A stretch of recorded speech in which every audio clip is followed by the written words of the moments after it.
Good afternoon or good morning, my brother bishops, and welcome back to day 2 of our plenary assembly. So to begin, I invite Archbishop Vigneron to lead us in an opening prayer. Thank you, Archbishop. In the name of the Father, and of the Son, and of the Holy Spirit. Following the instruction of our Savior from today's appointed Gospel, we dare to say, Our Father, who art in heaven, hallowed be thy name. Thy kingdom come, thy will be done on earth as it is in heaven. Give us this day our daily bread, and forgive us our trespasses, as we forgive those who trespass against us. And lead us not into temptation, but deliver us from evil. Amen. Our Lady of Guadalupe, pray for us. In the name of the Father, and of the Son, and of the Holy Spirit. Amen. Thank you, Archbishop.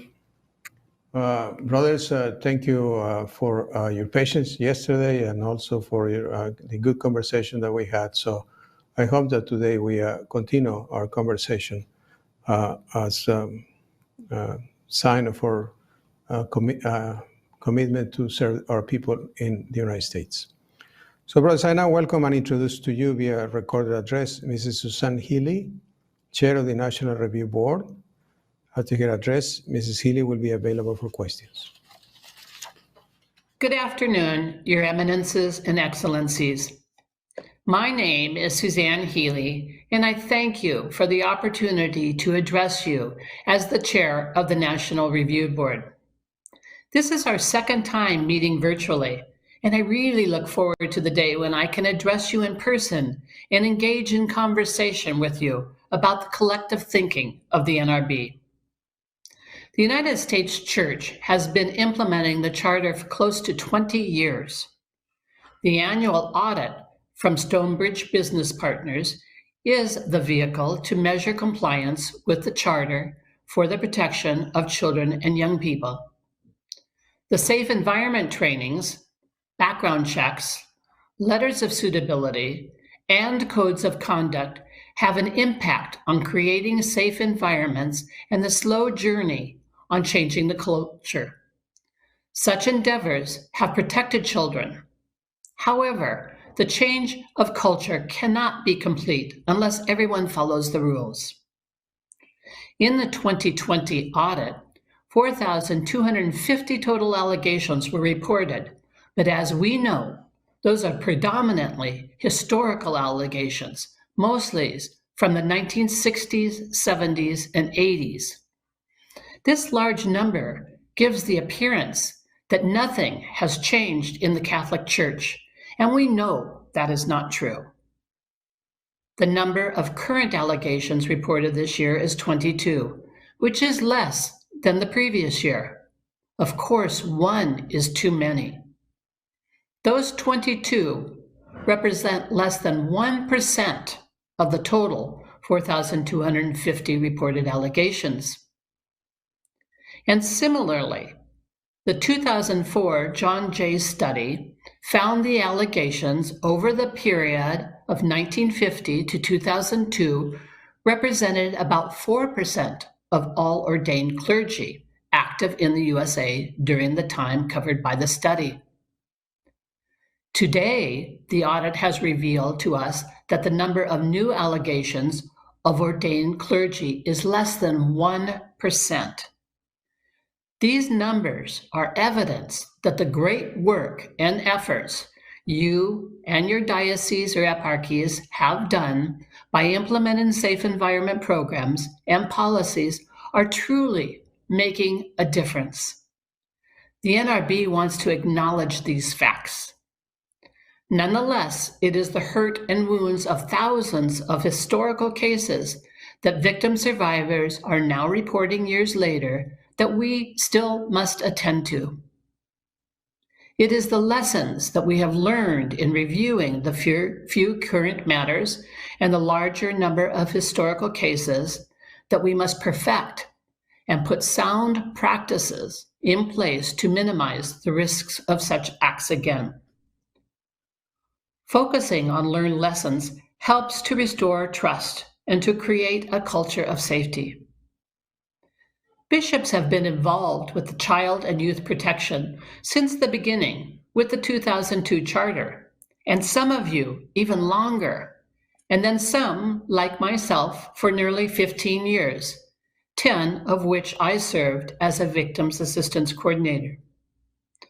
When I reflect on where we began in 2002 and where we are today in 2021, the process of ever evolving comes to my mind. While we have put safety measures in place to reduce the number of allegations, we still must address the pain of the number of victim survivors still hurting and just coming forward now. Our church's response to healing and care for the victim survivor has surely evolved over the years, and it is still evolving today, and it needs to continue to evolve tomorrow and into the future. We must focus on the areas of healing and reconciliation, accountability, transparency, and ongoing education for all involved in child and youth protection. You, as bishops and eparchs, have made significant progress over the years. And sometimes we can imagine that it may feel like it is never enough. However, as the pain of child abuse is lifelong, our efforts to heal, protect, and restore trust will be lifelong. It is true, as long as there is one victim survivor or child or vulnerable adult out there feeling hurt or abandoned, we must continue our primary commitment of healing as we stated in Article 1 of the Dallas Charter in 2002. I recently listened to a broadcast by Teresa Pitt Green, a survivor who addressed this body in 2018, who is a co-founder of Spirit Fire Survivor Ministry. She was speaking with Monsignor Stephen Rossetti, a psychologist and faculty member of the Catholic University of America. Monsignor Rossetti pointed out that reconciliation is a slow process. It is about establishing relationships with victim survivors and their families. Bishops, clergy, and laity coming to the table, sitting and talking with victim survivors, while continuing to listen compassionately to build relationships. Monsignor Rossetti said, "We have not yet fulfilled our gospel mandate until we, the church, become the voice of the voiceless victims." The NRB encourages further expansion of our reconciliation efforts, not only for victim survivors and their families, but to the Catholic community at large. Since 2018 and 2019, there has been increased focus and expansion on responding to victim survivors by church ministers. But we must evolve in our response to reach the community of people in the pews, the people who have left the pews, and those who have yet to fill the pews, as well as the clergy who have suffered from the past failings of their brother clerics and have been devastated by the crisis. Improvement is warranted in the area of accountability as measured by our annual audits. It has been the goal of the NRB for years to keep evaluating and implementing new means by which to strengthen the audit process and improve the level of compliance. We have not reached our commitment to the Charter until we have 100% participation from all dioceses and eparchies. For those of you who have reached beyond the Charter mandates and implemented parish audits, we commend your efforts. This year's audit indicates that 35% of dioceses did not have a formalized parish audit program in place. For those who haven't already done so, we maintain that instituting parish audits is good risk management and demonstrates unwavering commitment to a culture of safety. Additionally, the NRB highly recommends dioceses and eparchies to go a step further to implement the principles of high reliable organizations. The Secretariat for Child and Youth Protection is in its second year of training 21 dioceses and 1 eparchy on these risk management techniques, which can be applied in every office and not just child protection. Reach out to the Secretariat's office and arrange a training for yourself and your staff. The NRB applauds the implementation of the Catholic Bishop Abuse Reporting Service, CBAR, in response to Vos Estes Lux Mundi, and we can see instances of its success. However, the NRB recognizes and recommends the need for the CBAR service to also be audited to ensure all matters are being handled according to proper standards. Transparency is another area on which the NRB focuses. For those who have gone beyond specific charter requirements in this area and others, thank you. Publishing lists of clerics with substantiated allegations and making sure that lists include diocesan, religious order, or eparchial clergy, whether they are alive, dead, or otherwise removed from ministry, are but one means of communicating to survivor victims that we hear you. The victim survivor community has been clamoring for full disclosure of all such clergy for years, and we have a long way to go to be as transparent as possible in this area. One victim survivor I personally worked with waited for 6 years to have her abuser be listed. She questioned why her experience was less important than any other victim survivor, just because the accused was deceased and a religious order priest? That was her specific need for justice.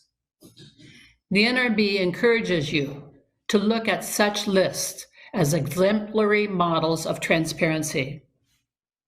And when your diocese communicates an allegation, it is important to remember that during the course of an investigation, we must treat the alleged victim survivor, as well as the accused, with measures in place that reflect the commitment in Article 1 of the Charter for accompaniment and assistance to the victim survivor until the matter is resolved. Education, as in all areas of academic study, has evolved in child and youth protection and in providing care to survivors. Anyone who meets with survivors, including bishops, clergy, lawyers, investigators, victims assistance coordinators, or safe environment coordinators, should be aware of trauma-focused therapy principles. This presentation is the first opportunity for the NRB to share with you our thoughts on the Theodore McCarrick report that was released in November 2020. The NRB made a statement in 2020 on the McCarrick report, which is available on the USCCB website under the NRB page. The NRB is presently collaborating with the Committee on the Protection of Children and Young People on key learnings from that report and others, including the systemic reporting failures, not putting the child or vulnerable adult in the center of every action, manipulation by offenders, instituting fraternal correction, and the handling of anonymous reports. Accountability is also measured in Vos Estes and CBAR. While the NRB did not support the metropolitan model, we are grateful that in the case of McCarrick, the process initiated by the Archdiocese of New York worked. What we have in place works. In conclusion, the NRB thanks you and encourages you to continue the progress being made in using the expertise of lay Catholics. We are aware that some of our recommendations go beyond the specific requirements of the Charter, and that many of you already minister at that high level. But that is essential to what we all must do and is necessary to minimize risk or harm while restoring trust in a moral and just manner. In Catholic teaching, we are not biblical literalists. Therefore, we may want to evolve beyond being charter literalists. We look forward to our continued collaboration with the CPCYP and the body of bishops. We pray that all our collaborative work is centered on the gospel of healing. Thank you for your attention. I will now be available live via Zoom to take questions. Please use the raised hand feature.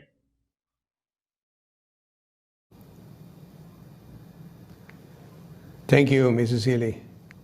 Brothers, as she said, please use the raise hand feature. You got a question for Mrs. Healy.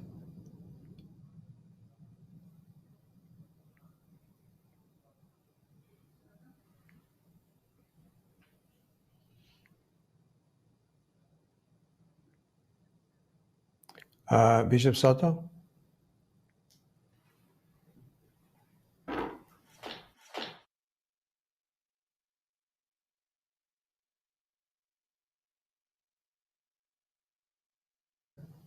We cannot see you.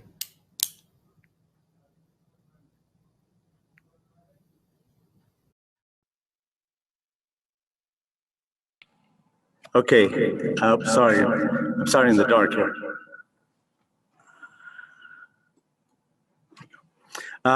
I just wanted to affirm the recommendation to do an audit of both entities, and I would ask the chair if or the president to whether or not that belongs to the committee for the protection of children and young people, or another committee can take up that recommendation. Thank you, Bishop Soto. Monsignor, any recommendation? Thank you, Archbishop. Certainly the committee could take that up, but we also will be, we have a deadline to follow in reporting how things have gone to the Vatican that will be coming up soon. So also in addition, probably Canonical Affairs Committee would also be involved, but we certainly can refer this to the committee.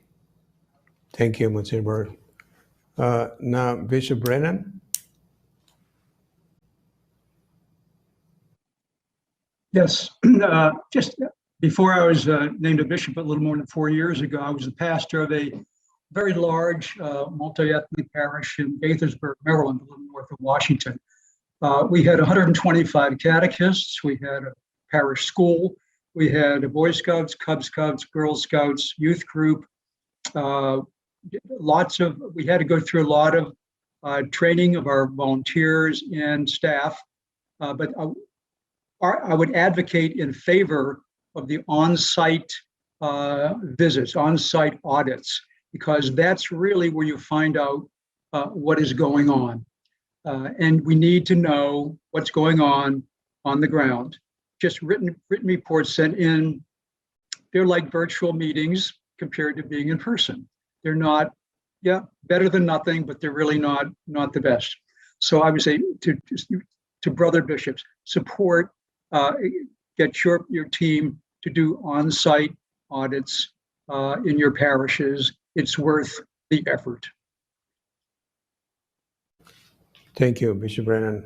Mrs. Healy, I don't know if you have any comments on that? I support what both Bishop Brennan and Bishop Soto are saying, especially the parish audits. By doing that, you are frontline looking at what is happening in your parishes, and that will make sure that everybody is implementing safe environment practices to the best that they can. Thank you. Any other questions or comments? Bishop Paprocki. Yes, thank you. Just to reply to Bishop Soto's question, the Canon Law Society of America did commission a review of Vos Estis, and they're doing that in conjunction with our Committee on Canonical Affairs and Church Governance.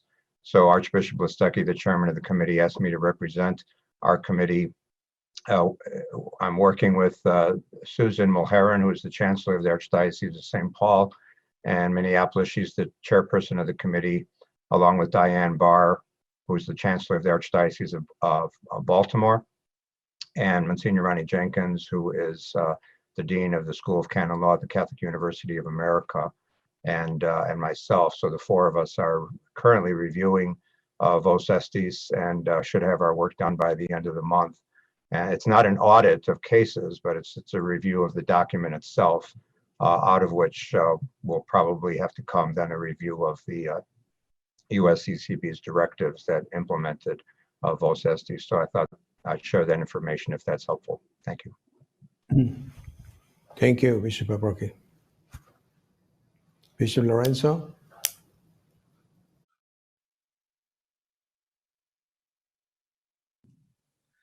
Thank you. Yes, Susan, I appreciate your comment on the evolving nature of our ministry and work in this area.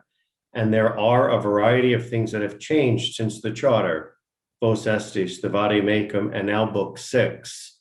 And the Stonebridge audit is based on the charter, which restricts the grave delect and our work to offenses committed by clerics. Now, the grave delect is expanded to anyone like lay ministers, religious women and men, etc. And so I think that some review that's being done now canonically on these documents needs to be reflected and studied in relation to the charter itself, since that's how the audit is conducted. Thank you. Thank you, Bishop Lorenzo. We can, Monsignor, we can obviously talk to the canonical committee to take into consideration what Bishop Lorenzo said. Certainly. Archbishop Etienne. Thank you, Archbishop. I wanted to thank Mrs. Healy and the NRB for their great work. The one thing that certainly speaks to me in your presentation today and resonates is the drawing our attention to the healing work that is necessary now for survivors. And not just for the survivors, but for the people in the pews and for the clergy as well. And that certainly speaks to my own experience as well as my own efforts in my own archdiocese at this time.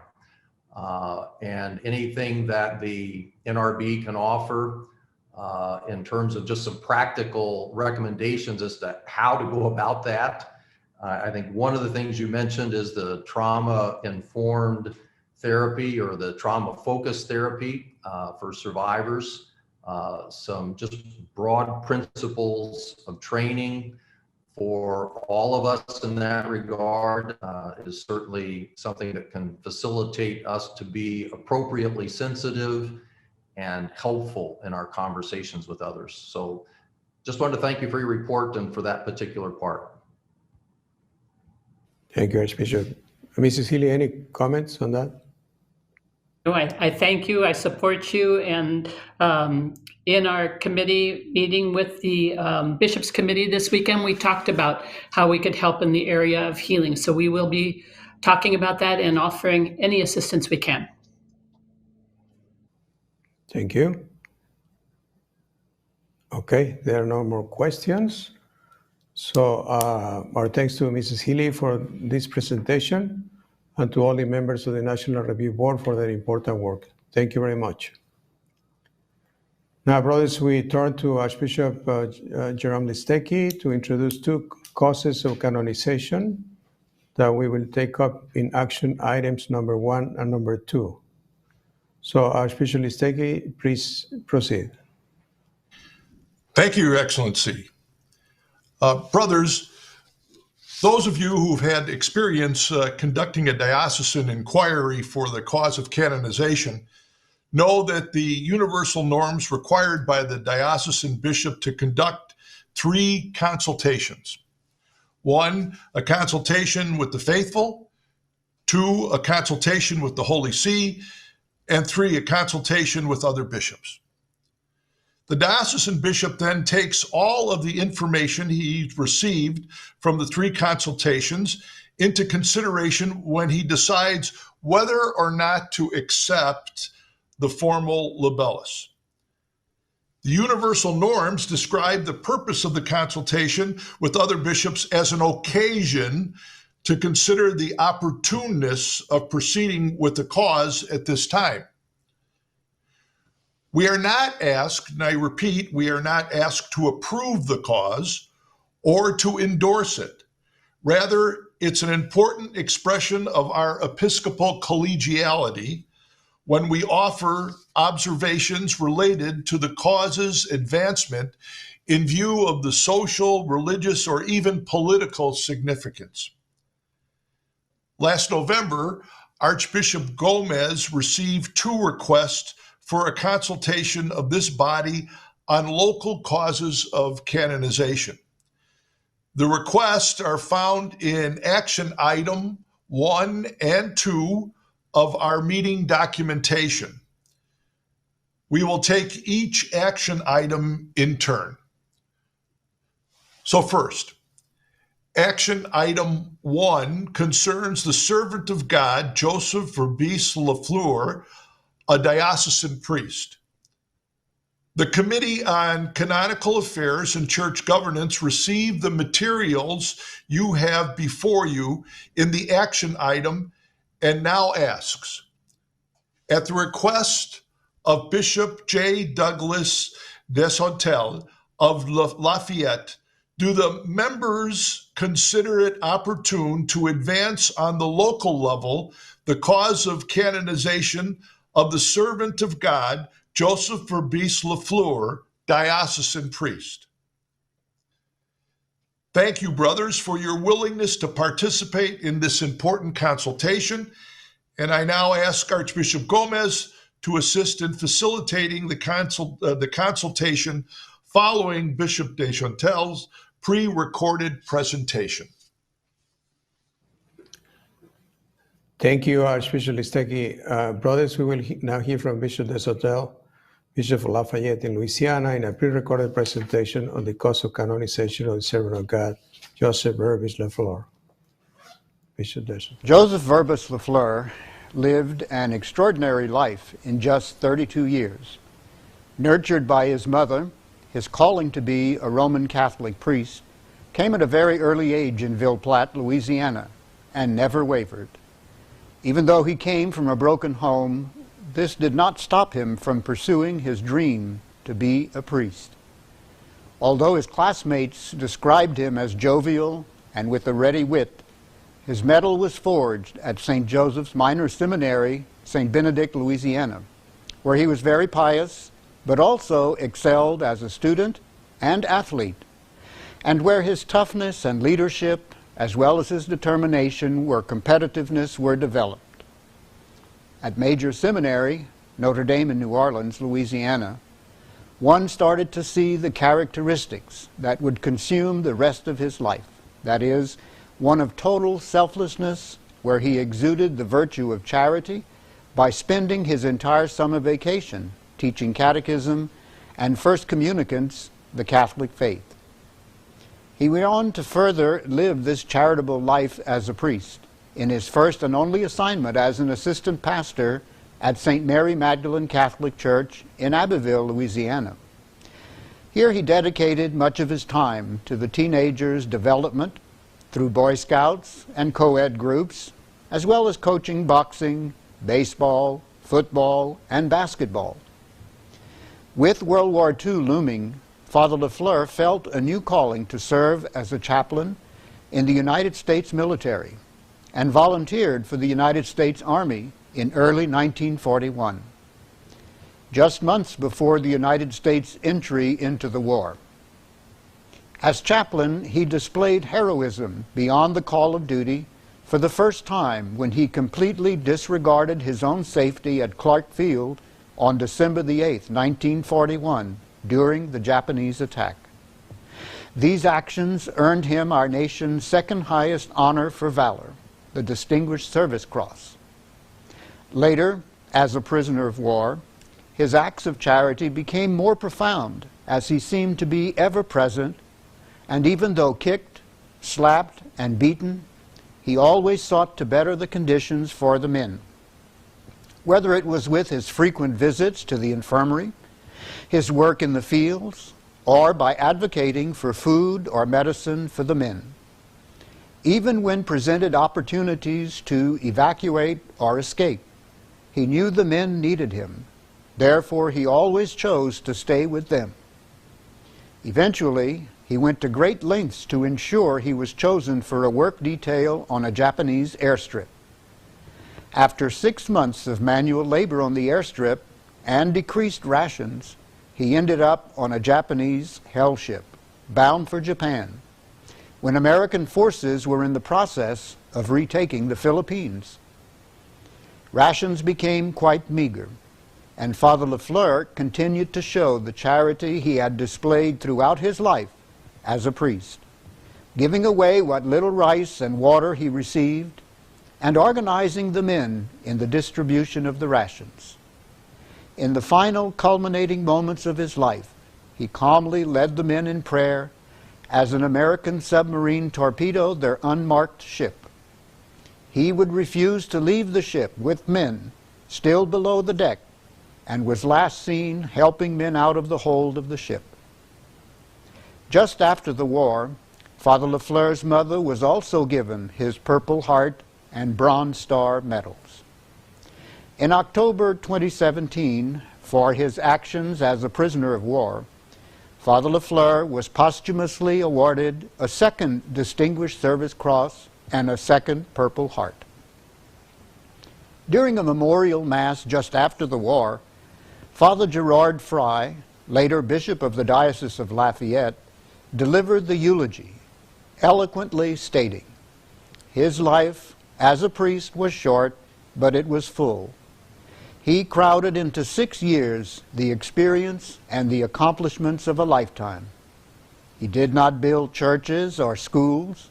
His memorial is more intangible, but more lasting, the salvaged souls of the men whom he led safely through the valley of the shadow.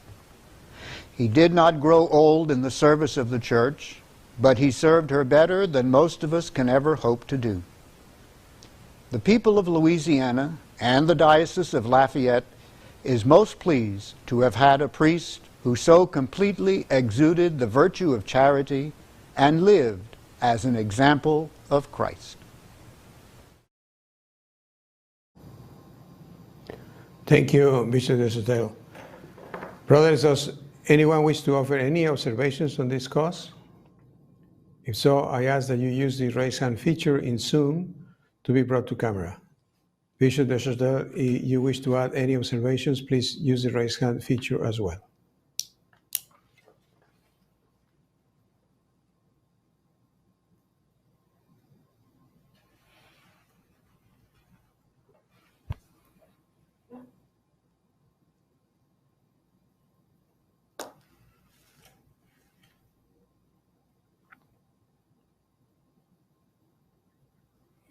Bishop Provost?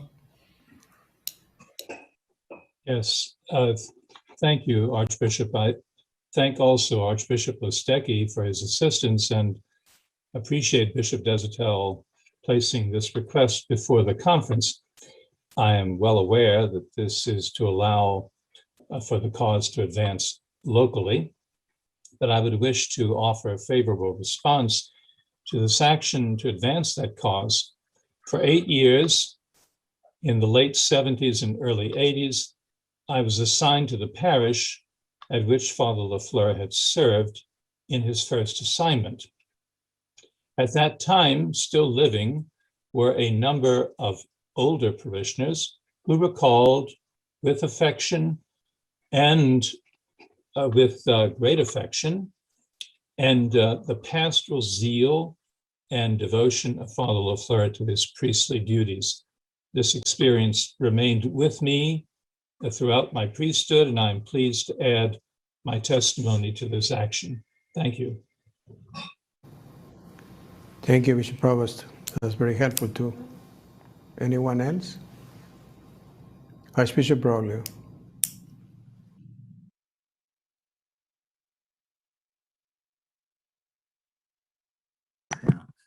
I would also like to support this this cause, not only because he's a military chaplain, but also because he exemplifies so much of what the priesthood is all about. And I was deeply impressed on the 7th of September one year when I went for the annual memorial mass to see a full church of people on Labor Day in the evening testifying to the great interest in this figure and the great remembrance, as Bishop Provost already pointed out, of the great work that he has done. So I'm very grateful to Bishop Deshotel for initiating this cause, and I hope that it meets with rapid success. Thank you very much. Thank you, Archbishop. Anyone else? Guess there are no more hands. So thank you again, Bishop Deshotel and brothers. As a reminder, let me again read the action item before us. At the request of Bishop J. Douglas Deshotel of Lafayette, do the members consider it opportune to advance on the local level the cause of canonization of the servant of God, Joseph Burbage Lafleur, diocesan priest? This action requires a simple majority of the members present and voting. While we typically take these votes by voice, that is not possible, obviously, in this virtual setting. So the voting will take place via the polling feature within Zoom. So please wait for a poll to appear on your Zoom screen and signify by clicking I, you believe it is opportune to advance the cause of canonization of the servant of God, Joseph Burbage Lafleur, diocesan priest on the local level. We will allow approximately 30 seconds for you to cast your vote.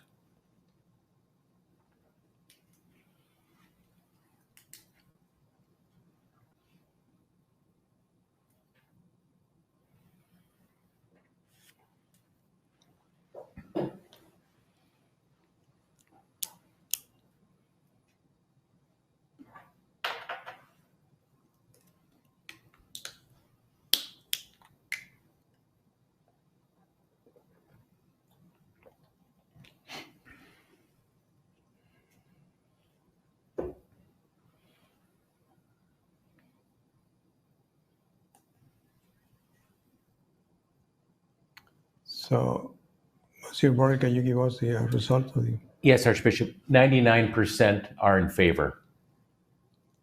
Thank you. Thank you, Monsignor, and thank you, brothers. Now we go back to Archbishop Listecki. Will you please introduce your second action item?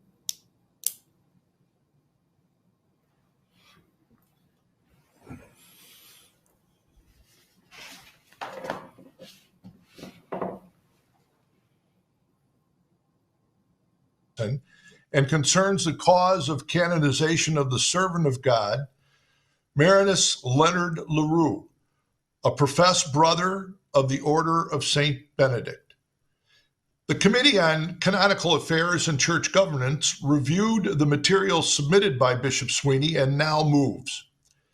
At the request of Bishop Kevin J. Sweeney of Patterson, do the members consider it opportune to advance on the local level the cause of canonization of the servant of God, Marinus Leonard Leroux, a professed brother of the Order of Saint Benedict?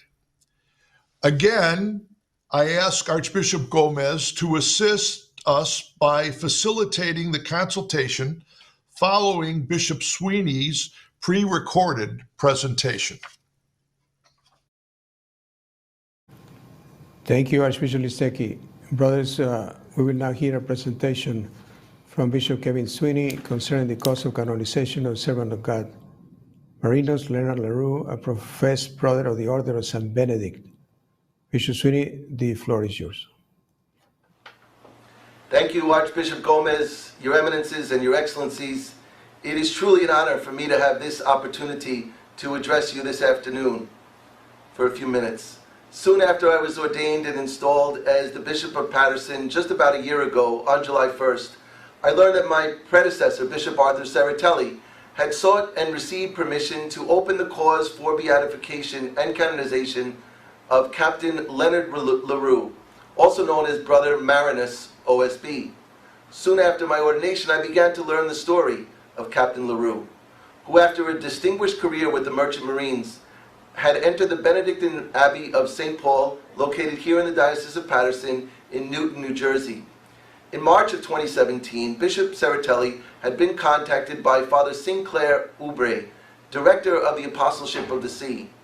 Less than 2 months after being contacted by Father Oubre, Bishop Serratelli began the process of requesting permission to open the cause. As I have become more familiar with the life story and vocation of Captain Leroux, Brother Marinus, I can see why Bishop Serratelli acted so quickly. The main reasons can be found in the statement of ecclesiastical importance, which I believe you have all received in advance of this presentation.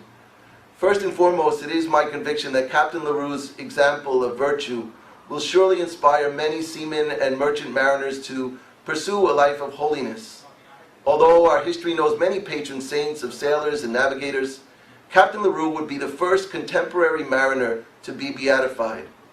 Second, Captain Leroux's rescue of 14,000 Korean refugees could become an invaluable tool for new evangelization amongst our Korean sisters and brothers, Korean communities both here in the United States and in the Republic of Korea.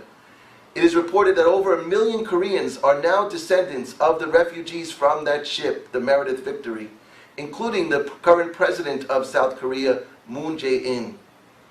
And just a side note for those who might be unfamiliar with the story, thanks to Captain Leroux's leadership and bravery and that of his crew, 14,000 refugees were rescued from Hungnam Harbor as they fled the Communist Army of North Korea on December 22nd, 1950. It is reported that after a perilous 450-mile journey, taking 2 days, all the refugees, including 5 children born during the trip, arrived safely at their destination, Busan Harbor, on Christmas Eve. And lastly, I believe that in a rather unique way, the life of Mr. Leroux combines the two callings, lay and religious. His successful career as the captain of the ship and his subsequent life as a Benedictine monk, Brother Marinus, speak loudly to the fact that holiness is not tied to a particular vocation, but that it is lived out in all circumstances. Here I'd like to add a personal note. I was born and raised in the Diocese of Brooklyn. I am what some might call a lifer. I attended our diocesan high school seminary, and upon graduation I was accompanied by 4 classmates entering the college seminary. We became a class of 6 as one classmate joined us after graduating from public high school. My 4 high school classmates eventually discerned other paths. My public high school classmate and I would eventually be joined by 7 new classmates over the course of 9 years for an ordination class of 9. My public high school classmate is Father Gabriel Lee.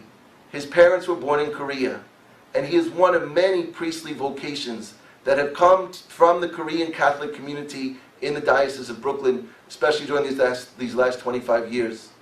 Last year, on August 1st, I had the privilege of ordaining my first ordination class as the Bishop of Paterson, and one of those 5 new priests is Father Chris Han, who is part of the vibrant Korean Catholic community here in Paterson and in northern New Jersey.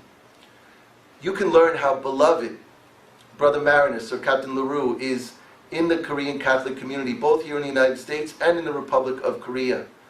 Another aspect of the ecclesial importance of his life and example is his impact on saving the Abbey here in Newton, which was on the brink of closure and in the 1990s.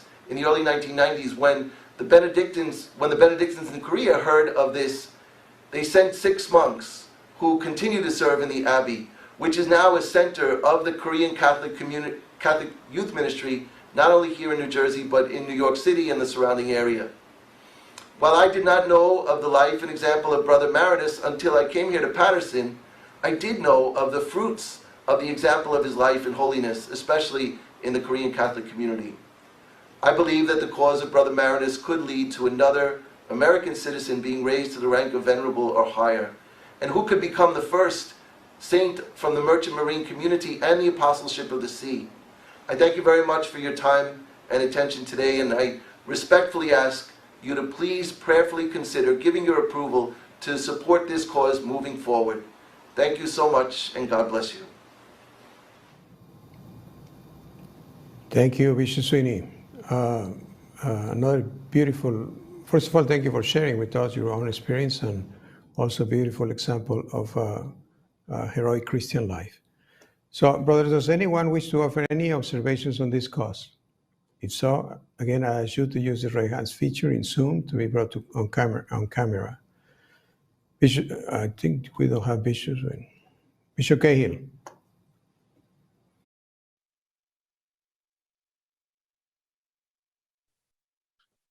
I'd like to thank Bishop Sweeney for his beautiful presentation.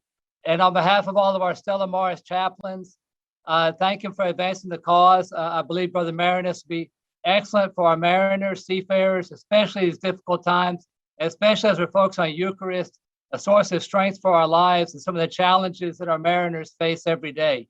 So thank you for your great work. I just want to express with Deacon Paul Rosenblum, who is our regional director, and Sister Joanna, who's our national director, our appreciation for your great work and for all our seafarers. Thank you. Bishop Lorenzo. Thank you, Archbishop.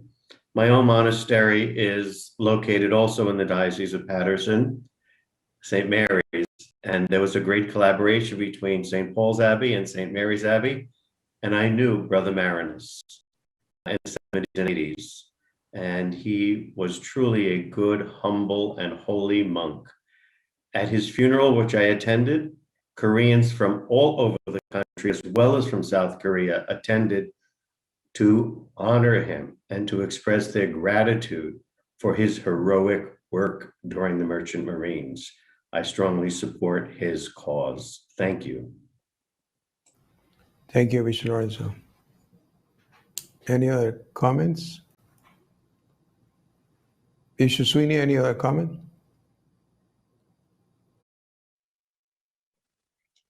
Just a word of thanks, and just to mention, there's a book that came out recently, Mariner and Monk, that by a Philip Lacovara, that for anyone interested in the cause, it does a wonderful job, especially on the rescue and all that led up to his entering the Abbey at St. Paul's. So a word of thanks to Bishop Saratelli and for all the support that we've received, as we hope and pray that the cause will go forward. Thank you. Thank you, Bishop Sweeney. Are there no more hands? So, brothers, we go to the action item. So, as a reminder, let me again read the action item before us. At the request of Bishop Kevin Sweeney of Patterson, do the members consider it opportune to advance on the local level the cause of canonization of the servant of God, Marinus Leroux, a professed brother of the Order of St. Benedict? This action also requires a simple majority of the members present and voting. Again, since voice vote is not possible in this virtual setting, we will use the polling feature in Zoom. So please wait for a poll to appear on your Zoom screen and signify by clicking I if you believe it is opportune to advance the cause of canonization of the servant of God, Joseph, of the servant of God, Marinus Leonard Leroux. So we will allow approximately 30 seconds for you to cast your vote.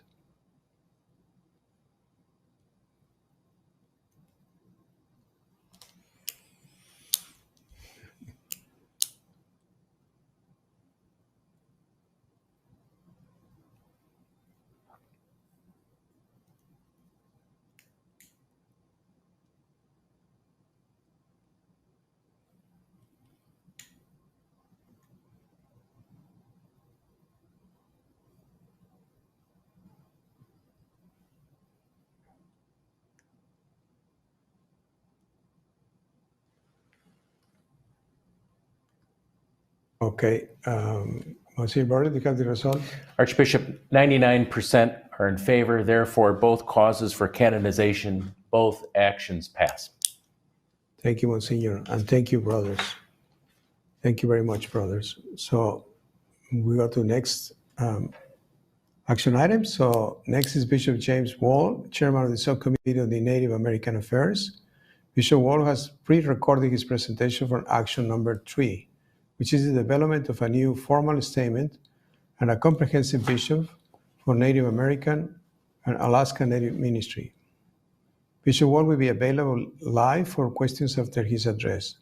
Bishop Wall, please proceed. Thank you, Your Excellency. Brothers, the action item before you is for the consultation of the General Assembly to develop a pastoral plan for Native American Alaskan Native ministry. An outline is provided for you.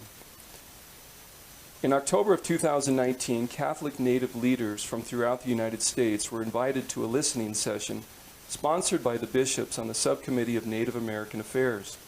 Along with bishops of the Subcommittee of Native American Affairs, archbishops and bishops who have a large Catholic Native population attended. Also, the leadership from the Knights of Columbus, the Black and Indian Catholic Mission Office, and other national groups attended. During this summit, the Catholic Native American leaders requested that a complete pastoral plan be developed by the subcommittee and presented to the General Assembly. During this summit, the Catholic Native leaders presented their concern that there was a perceived lack of interest in Catholic Native ministry by the Catholic Church in the United States. The pastoral plan will help reassure Catholic natives that their ministry has a high priority in the Church. The last time the General Assembly passed a major pastoral plan for Native Americans was 1977. Many aspects of ministry have changed in the last 44 years, including approaches to racism, the canonization of St. Kateri Tekakwitha, and new approaches to aspects of social justice in Native communities.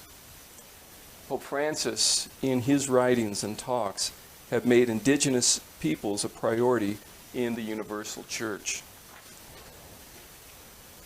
Native National Catholic ministry leaders have noticed a need for coordination between national Catholic Native organizations, archdioceses and dioceses, schools, missions, and parishes. A national pastoral plan is a most important step in this coordination. Currently, there is not a guide for the Catholic Church in the United States in approaching, understanding, and promoting Catholic Native ministry. A comprehensive statement will help the Catholic Church in the United States to respond to Native ministry. There are some concerns of the Native communities that have never been addressed by the General Assembly, such as reconciliation from the boarding school period. The pastoral plan will be the first time that an important issue such as this has been addressed, adding to the benefit of Native relations with the Church in the United States. Thank you, brothers, for your attention. I will join you live for the remainder of my presentation in a moment. And for the purposes of our parliamentary procedure, I will read the action item in relation to the question that is now before us. Do the members authorize the development of a new formal statement and comprehensive vision for Native American Alaskan Native ministry? I ask Archbishop Gomez to assist in facilitating the discussion on action item number 3. Thank you. Thank you, Bishop Wall. Brothers, I take this opportunity to remind you that action item number 3 is available on the Bishop's Only website. At this time, I invite any discussion on the item. Please use the raise hand feature to come on camera.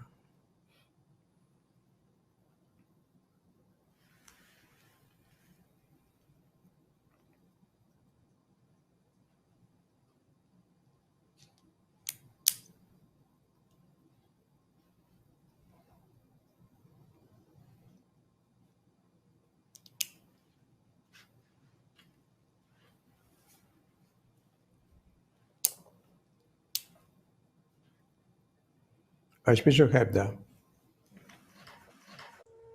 Thank you, Archbishop. I think this is an excellent idea. I would encourage the committee as they're drafting, if that's the direction in which we go, to really consider also ministry to Native Americans outside of reservations, right? I noticed that the proposal speaks about poverty, for example, on reservations, which is obviously a very big issue, but there's also great poverty in urban centers throughout our country. We certainly experienced that here in the Twin Cities. So I would just ask that that would be part of the discussion as well. Thank you. Thank you, Archbishop. Bishop Wall, any comment? Yes, we have taken that into account. There are actually more Native American peoples living in urban centers than on reservations or on pueblos. So that is something that we're taking into account. Thank you. Bishop Werfel.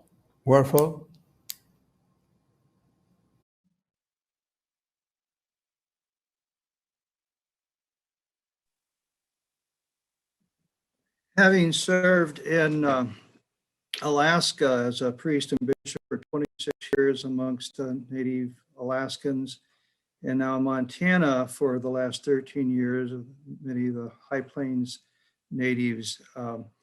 We recall a woman once saying, a Native lady saying that that natives can be present yet unseen and unheard and are like second class Catholics. So I just really support the development of such a document to reach out to our Native Catholics and I would support also Archbishop Hebda's. You know, many of our Native Americans live in cities, so I just support the document. Thank you, Bishop Wall. Bishop Lucia.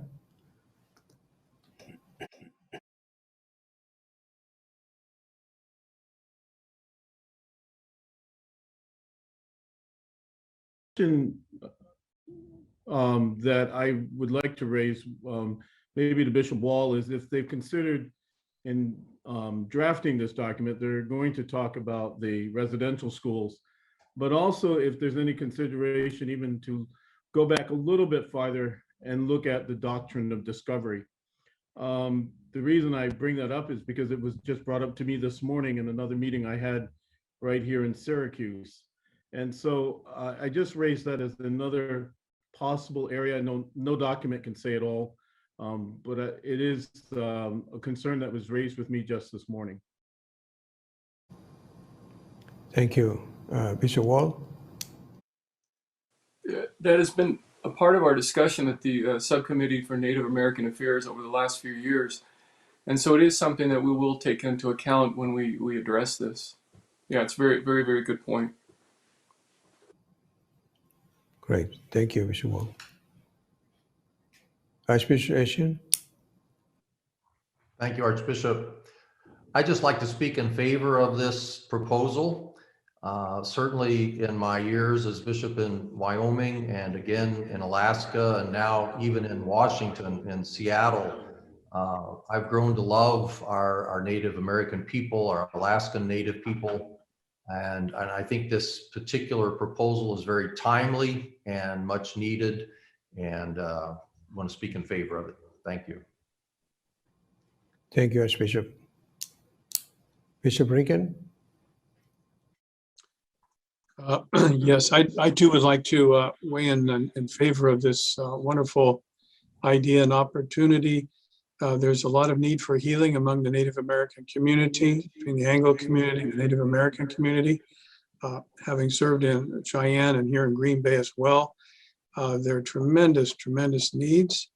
Also being able to speak from our spirituality, the Catholic spirituality, and intersecting with Native American type of spiritualities is important to help them to see the connections and the differences. I think St. Kateri could be very helpful to us in helping us to understand through her intercession the two worlds that she lived in and managed. So I think the opportunities to deeply listen to the Native Americans and see how we could be of assistance would be a wonderful thing this writing of this document could help with. Thanks, Bishop Wall, for advancing this. Thank you, Bishop Ricken. Bishop Clark.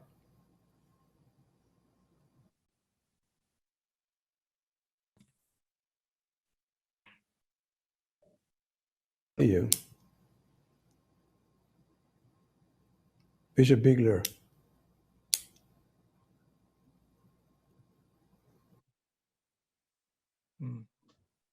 Yeah, yes, I can speak now if Bishop Clark is not going to. Is that correct? Well,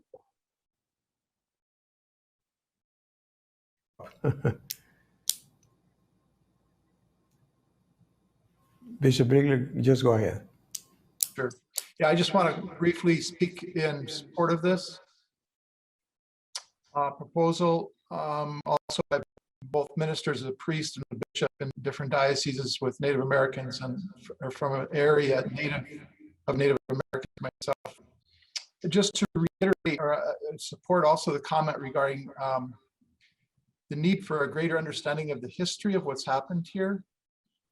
That's more and more something I'm aware of both with Native and white people, both need some greater understanding of the history of what's transpired, which would facilitate a greater relationship between the different peoples. So just want to encourage that part of the pastoral plan would include that. Thank you. Thank you, Bishop Bigler. Bishop Clark. Thank you very much. I just wanted to speak in favor of this movement. I've been involved with the Native American here in California for the nearly 21 years that I've been auxiliary bishop in Los Angeles. We are probably the second largest urban community of Native Americans in the United States. So I really endorse the idea that we need to involve in this document recognition of the situation of urban Native Americans. I also know the deep suffering and pain that I've heard over and over, and the suspicion that many Native Americans have about the church. And of course, California has a most unique situation of dealing with Native Americans. And lastly, I would say that California bishops have made an outreach and a promise to assisting, as we're doing in the 12 dioceses of California, our Native American communities, both on and off the reservation.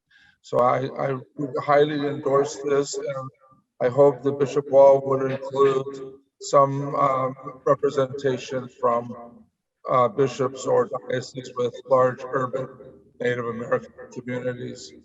Thank you. Thank you, Bishop Clark. Bishop Wall, is that something that you all are considering? It is. Thanks, Bishop Clark, and that is something that's on our radar as well. We want to make sure that we're having a large representation of people from around the United States, of the different indigenous people, the Native Hawaiians, Native Alaskans, Native American peoples. We also have we get input from the Mayan community, as well as from the indigenous people here in the United States who are from Central and South America. So we're making sure that we're trying to pull as much input as possible from all over. But again, understanding that we have a good number of people, Native American peoples, that do live in these large urban centers, and excellent example is Los Angeles. Thank you, Bishop Wall. Bishop Olmsted.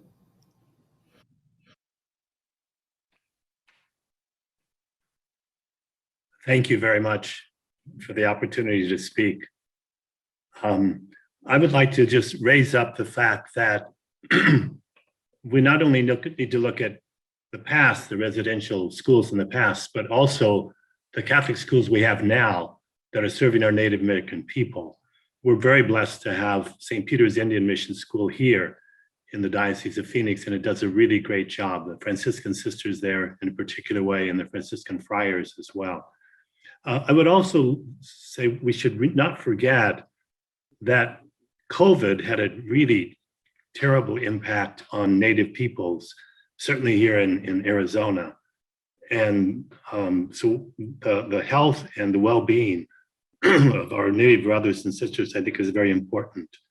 And I would hope not only where we have Catholic schools, but that we'd also keep a special eye on the young Native Americans, the millennials among them, and the fostering of vocations among them, which could be a great source of leadership for the future of our Native communities. Thank you. Thank you, Bishop Olmsted. Archbishop Naumann?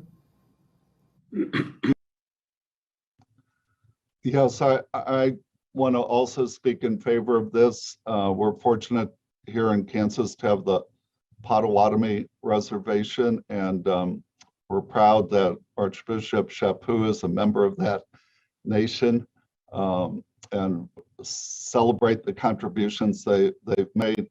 We also are fortunate to have the Haskell Indian Nations University here in Lawrence, Kansas, and just another important institution that have served Native Americans.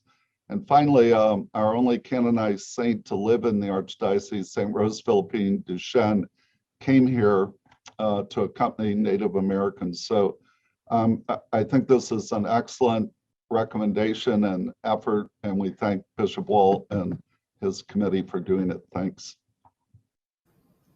Thank you, Archbishop Naumann. Anybody else? Okay. Thank you, brothers, and thank you again, Bishop Wall. Brothers, this action requires a simple majority of the members present and voting in order to move forward. There are no amendments for this action. Voting will take place via electronic ballot posted on the Bishop's Only website. Voting will be open until 6 p.m. Eastern Standard Time today. The final results of the votes will be announced during our session tomorrow. So thank you again, Bishop Wall, and thank you, brothers, for the consideration on this proposal. So now we go to the next action item. So at this point, I invite Archbishop Leonard Blair to present action number 4 for debate and vote. Please keep in mind this action item will require an affirmative vote of 2/3 of the Latin Church members, with subsequent confirmation of the confirmatio of the Congregation for Divine Worship and Discipline of the Sacraments. Voting on this action will take place via electronic ballot on the Bishops Only. All of the amendments tables being discussed today also can be found on the Bishops Only website. Archbishop Blair, the floor is yours. Thank you, Archbishop. Brothers, again, this is action item number 4, the ISIL Gray Book of the Blessed Virgin Mary, Mother of the Church. There have not been any amendments proposed for this particular text, so I invite Archbishop Gomez to call for discussion and vote. Thank you, Archbishop. Thank you, Archbishop. Brothers, as a reminder, I will read the action item once again. Do the Latin Church members of the USCCB approve the ISIL Gray Book of the Blessed Virgin Mary, Mother of the Church, for use in the Diocese of the United States of America? Brothers, at this time, I invite any additional discussion.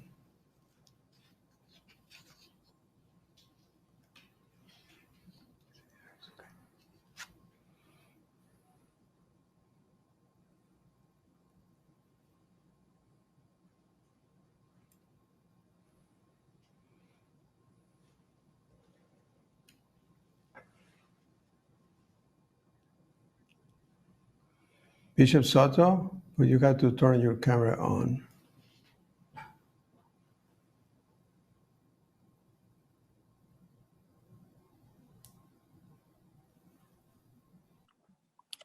Let me just turn the sound off here. Where did it go? Oh, there it is. Okay. Yeah, I just wanted to ask a simple question. And I'm assuming because I was looking at the text and it had the problematic language there of one God, and if that will be addressed in when it's finally approved of making that correction. Thank you, Bishop Soto. Archbishop Blair? That's very interesting. With all of this electronic stuff, I don't have the booklet right in front of me. Maybe Father Menke does, but certainly, there are some times where it is one God in the Latin. Father Menke, is this one of those cases? Did we miss it, or is this something else? No, Bishop Soto has a good eye. That was an oversight on our part, but we'll certainly correct it before we send it to Rome if the bishops approve it. Thank you. Thank you, Father Menke, and thank you, Bishop Soto. Good eye. Any other comments? Okay. So, brothers, this action requires an affirmative vote of 2/3 of the Latin Church members to pass. Voting will take place via the electronic ballots posted on the Bishops Only website. Voting will be open until 6 p.m. Eastern. The final results of the votes will be announced during our session tomorrow. Thank you, Archbishop Blair. So now we go to action number 5. Archbishop Blair will present it for debate and vote. Please keep in mind this action item will require an affirmative vote of 2/3 of the Latin Church members, whose subsequent confirmatio of the Congregation for Divine Worship. Voting on this action will take place via electronic ballot on Bishops Only. All the amendments tables being discussed today also can be found on the Bishops Only website. Archbishop Blair? Thank you again, Archbishop. You have before you the Group 1 amendments to action item 5, which is another collection of texts that will be part of a new edition of the Liturgy of the Hours. There is one Group 1 amendment that has been accepted by the Committee on Divine Worship, and I move that this amendment be accepted. Okay, thank you, Archbishop. Brothers, if any member decides separate consideration of any amendment in Group 1, please raise your hand in Zoom and be prepared to call out just the identified numbers of those amendments once you have been brought to camera.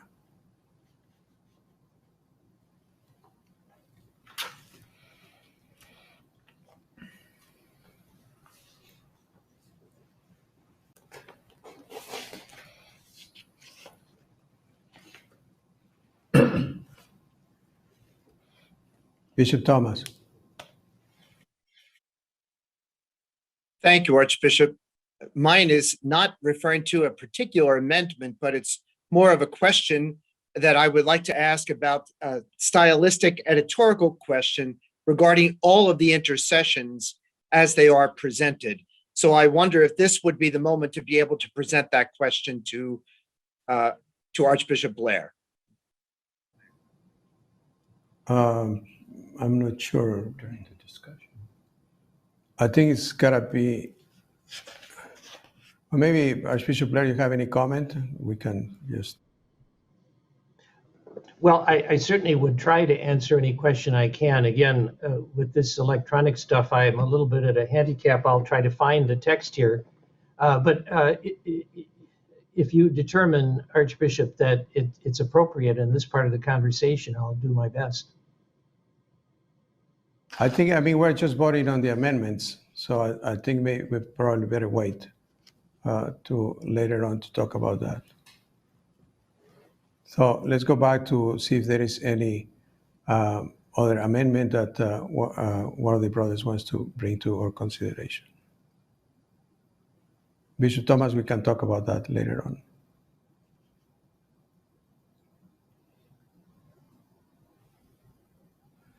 So there are no other hands, so no requests, so there'll be no such request. All the amendments in Group 1 are adopted.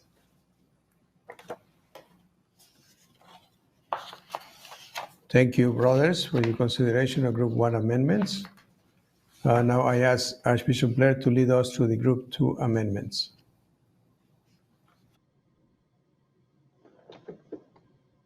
Yes, there are two Group 2 amendments for these additional intercessions and Psalter concluding prayers for the Liturgy of the Hours. They've been made available to you via the Bishop Sully website. I move that these two amendments, which have not been accepted by the committee, be rejected.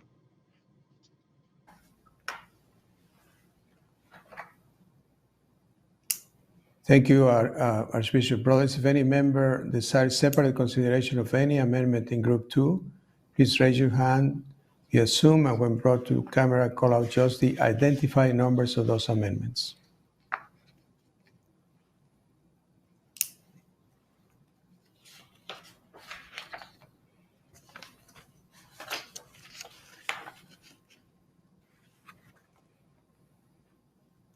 They were rejected. He said they were rejected. So there is no request. So there will be no such request. All the amendments in Group 2 are rejected.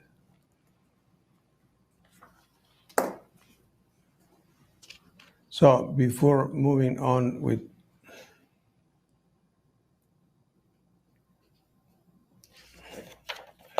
We could go right to Bishop Thomas and explain. Okay, we can go to Bishop Thomas. No, let me say before that, before moving on with the discussion without objection, sorry about it, all the amendments in Group 2, except those just named, are rejected. So, Bishop Thomas, I think Father Menke can make a comment on your question. Father Menke, can you? Not having heard his exact question yet, I can say that the current vote concerns strictly the Latin translation. The committee hasn't begun to talk about editorial or design questions for the next edition of the breviary. I presume that'll be taken up sometime in the next year or so. Okay, thank you. So now we can go on the vote on the action. So, brothers, as a reminder, I will read the action item once again. Do the Latin Church bishops of the USCCB approve the ICEL Grey Book of the Liturgy of the Hours, additional intercession and Psalter, concluding prayers for the use in the Diocese of the United States? I invite any additional discussion. So I know, Bishop Thomas, are you okay with the response of, or you need to bring it up again? Archbishop, thank you so much. Perhaps I can express it, and then maybe Father Menke or Archbishop Blair could indicate at what point it would be best suggested. And the observation is this: in the celebration of the liturgy hours, whether it's with bishops, priests, deacons, religious, or lay people, it's often that in the intercessions, the response is spotty at best and variously done differently. And my observation and question was going to be whether or not the committee could take up at least perhaps an editorial note regarding the response, which is given often in italics and sometimes said by all, and then others say the rest of it, but they don't go back to that response. So for example, in the Liturgy of the Hours introduction, number 192, it reads, each intention consists of two parts. The second may be used as an alternative response. So my observation was going to be throughout the Liturgy of the Hours, if that alternative response, which now is in italics, perhaps there could be some brackets and some indication, whether it's a letter R with a line through it, indicating that that's a possible response, but it's optional, not to be done all the time when praying the intercessions. Thank you. Thank you, Bishop Thomas. Archbishop Blair or Father Menke, any comments? Well, I think that that's a very reasonable, practical observation to be made as we move forward with new Liturgy of the Hours, and we certainly can take that into account. I don't know if Father Menke has some other perspective on this or additional information. Well, we had planned to start to look at some options for how we might do that, and we will discuss that. Like most of the post-conciliar liturgical books, there are a lot of options, and sometimes those options create some confusion because not everyone will be on the same page. So hopefully with some design elements, we can help minimize that confusion. Thank you, Father Menke. Any other comments? So it seems to be no other comments or questions. So again, is the action item on the ICEL Great Book of the Liturgy of the Hours, additional intercession and Psalter concluding prayers for the use in the Diocese of the United States. So I just want to remind you that this action requires an affirmative vote of 2/3 of the Latin Church members to pass. Voting will take place via the electronic ballots posted to the Bishops Only website. Voting will be open until 6 p.m. Eastern. The final results of the votes will be announced during our session tomorrow.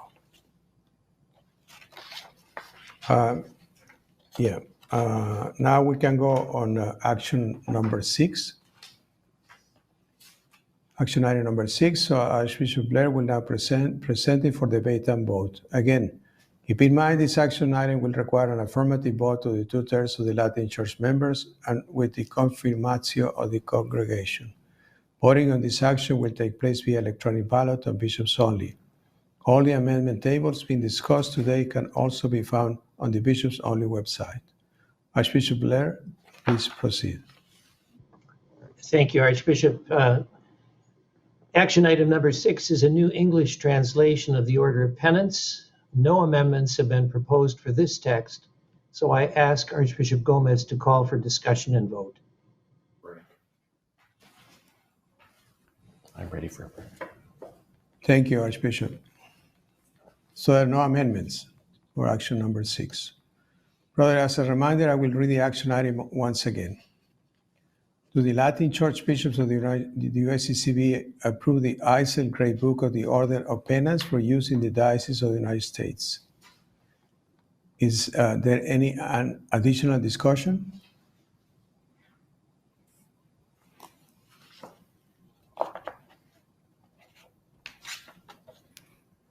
Archbishop Sample.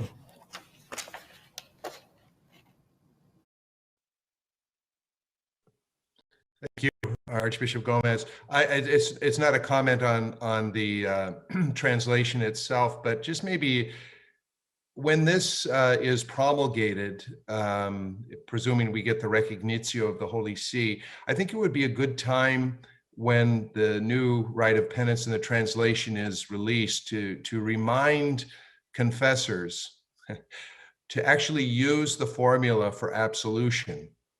There's been a slight change in the formula for absolution, which is fine. Of course, we're all going to have to get used to that because we've all got the old one memorized. But I just find a lot of concern among penitents at times who come to me and are unsure whether they have received a valid absolution because the priest messes around, if you will, with the formula of absolution. Like all the sacraments, the formula here is essential to the validity of the sacrament. And I don't know why priests feel the freedom to play fast and loose with the formula for absolution, but it causes, quite honestly, I've had the experience myself going to confession and being concerned about the words that the confessor used. And I say this as a pastoral concern for our people whose consciences can be very bothered by this if they have to walk out of the confessional and doubt whether it was a valid absolution formula. And I just don't think we should put that burden on our people and reassure them. So I would hope that when the new rite is promulgated, perhaps the committee can consider in any accompanying documentation that there be a reminder to confessors to please use the formula that's provided in the rites of the church. Thank you. Thank you, Archbishop. Any other comments? Bishop Soto. I know. Well, I want to thank the committee for the wonderful work on this. And I noticed that in the introduction there was the style was to refer to, would have his, and then you'd have her in parentheses. And I just was, and then I wanted to ask the question as to why perhaps wasn't consideration given to using the plural in those cases, like there. And I think in current English, that's been often the preference as opposed to using the his, her option. So I just wanted to seek some clarification on that. Okay. Archbishop Blair? Yes, well, having had some experience in this, I'm not sure I quite understand, because we don't use the plural there for the singular, his or her. And I have to say, as you can all appreciate, that the work of ISIL was greatly complicated by trying to deal with the question of male, female in the language. So some different solutions were employed in different circumstances, but I don't think we would have seen them provide there for an individual person.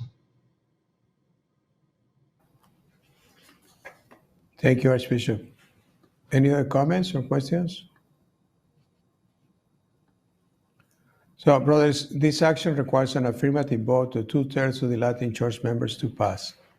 Voting will take place via the electronic ballots posted to the Bishops Only website. Voting will be open until 6 p.m. Eastern. The final results of the votes will be announced during our session tomorrow. So I believe that concludes the actions for the Committee on Divine Worship. So thank you, Archbishop Blair, and thank you to the committee. So now, brothers, we go to the action item number 9. At this point, I invite Archbishop Salvatore Cordileone to present action number 9 for debate and vote. Please keep in mind that as a formal statement of the body, this action item will require an affirmative vote of 2/3 of the conference membership. The vote will take place via the electronic ballots on Bishops Only. All the amendment tables being discussed today can be found on the Bishops Only website. Archbishop Cordileone, the floor is yours. Thank you, Your Excellency. Brothers, you have before you the Group 1 amendments to action item number 9 on proposed pastoral framework for marriage and family life ministry in the United States, Call to the Joy of Love, which have been accepted by the committee. I move that these amendments be accepted at the recommendation of the committee.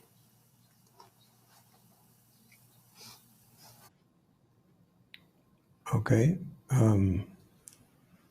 Thank you, Archbishop Cordileone. Brothers, if any member desires separate consideration of any amendment in Group 1, please raise your hand in Zoom and be prepared to call out just the identifying numbers of those amendments once it has been brought to camera. Once that you have been brought to camera. Any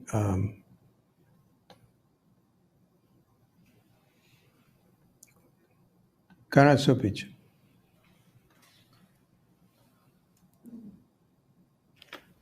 Could you please put your camera on? Just the number, to know the number, and give us the number of the amendment. Yes, thank you. It's I'm trying to scroll down here on the page. So it would be I don't know if there's a number of the amendment, but it's on page 26. Is there I didn't see a number for the amendment.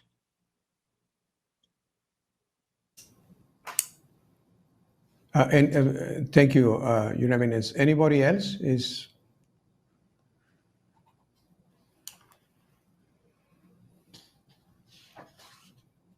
No? Okay, so another one.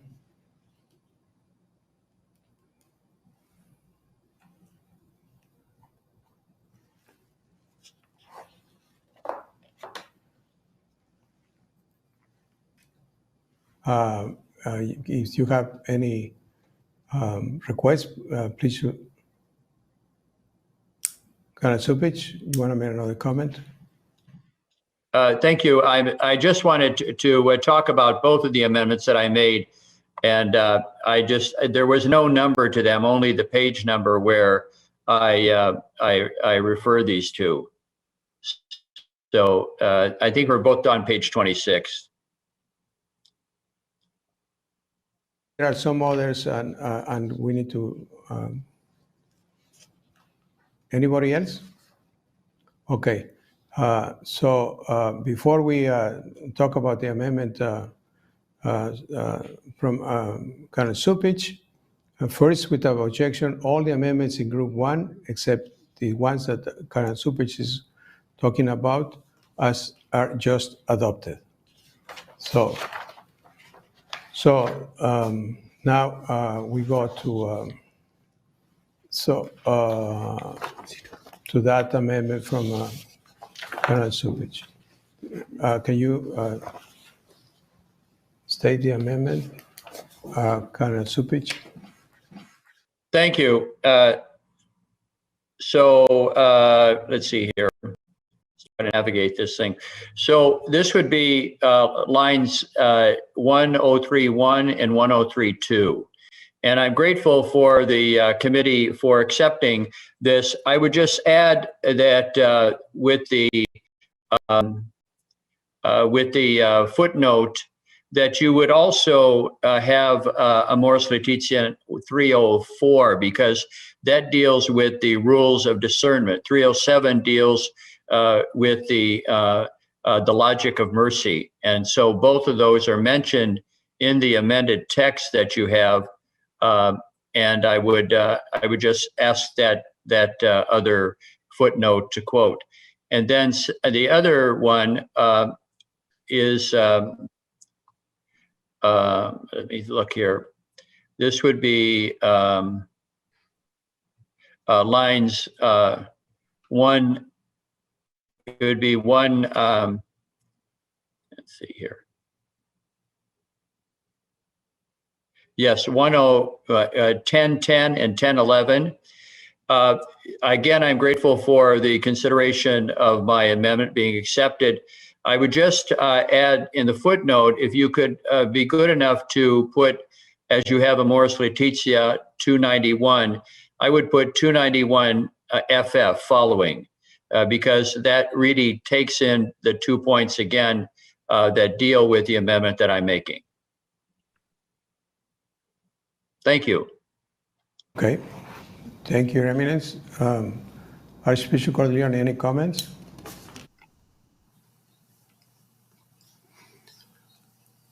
With regard to the section on lines 1031 through 1032, we thought that it was adequate to cite that section of Amoris Laetitia, which speaks about,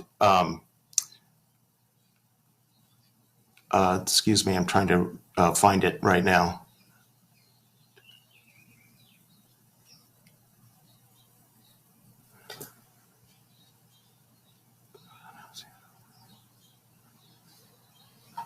Excuse me, let me start earlier on. There were two considerations on page 26, correct? So let me start with 1010 through 1011. This is where we thought it was adequate to cite this section of Amoris Laetitia about the rules for faithful discernment and logic of mercy, with a footnote citing that in 291. So we thought with this sort of economy of words, it adequately addresses the concern.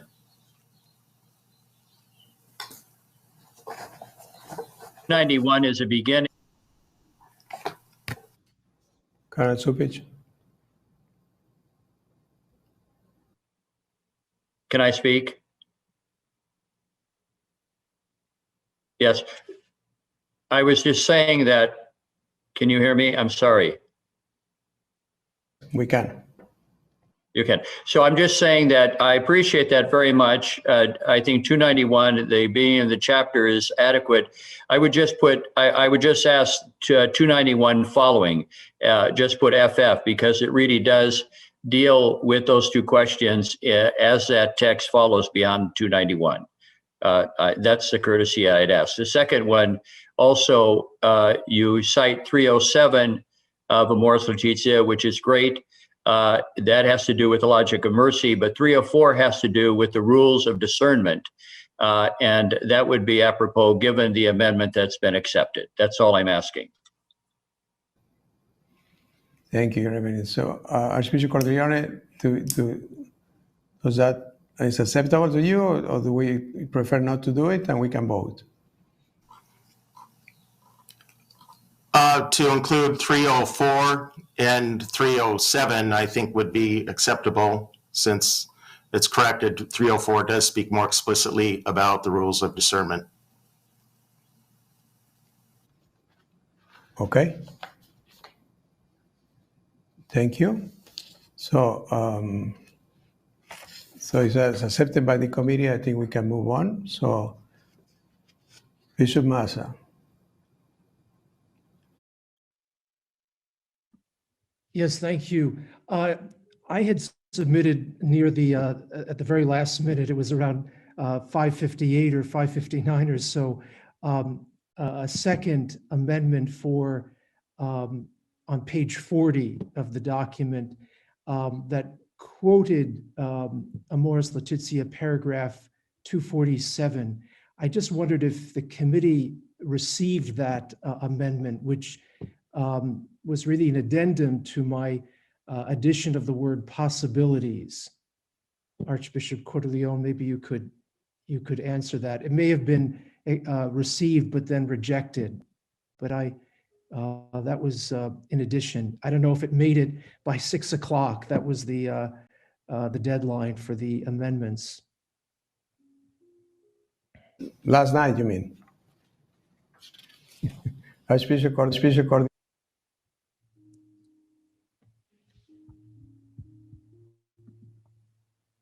Yes, Archbishop Cordileone, you have any comment? I believe we did accept that. It's not in the table. This was about interfaith marriages.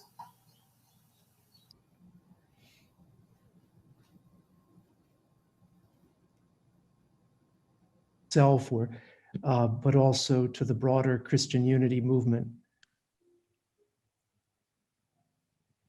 Repeat. It's based on a quote from paragraph 247. But it's Archbishop Cordileone. Archbishop Cordileone.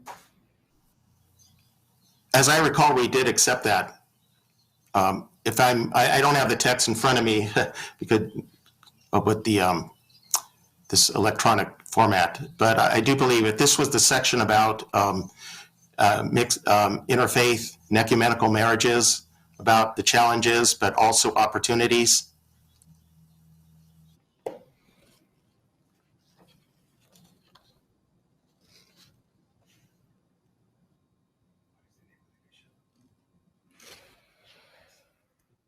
Bishop Massa, is that what it was? Yes, thank you, Archbishop. It was accepted, so thank you very much. Okay, we don't have anybody else. So before moving on with the discussion, without objection, all the amendments in group 2, except those just named before, are rejected. So thank you, brothers. Brothers, as a reminder, I will read the action item once again. Do the members approve the proposed draft pastoral framework for marriage and family life ministry in the United States? called The Joy of Love. I now invite any additional discussion. Please use the raise hand feature to request to be heard. Any other comments in general, brothers?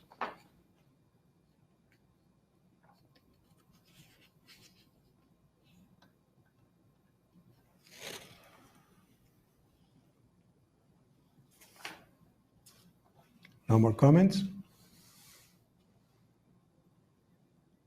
So as noted, action requires an affirmative vote to 2/3 of the members to pass. Voting will take place via the electronic ballots posted to the Bishop's Only website. Voting will be open until 6 p.m. Eastern. The final results of the votes will be announced during our session tomorrow. Thank you, Archbishop Cordileone. So, brothers, I was thinking maybe it's time for a little break. So what about if we take 15 minutes break? And please do not disconnect. Just stay as you are electronically, and we'll be back in 15 minutes. 3 o'clock. At 3 p.m. Eastern Standard Time. Thank you.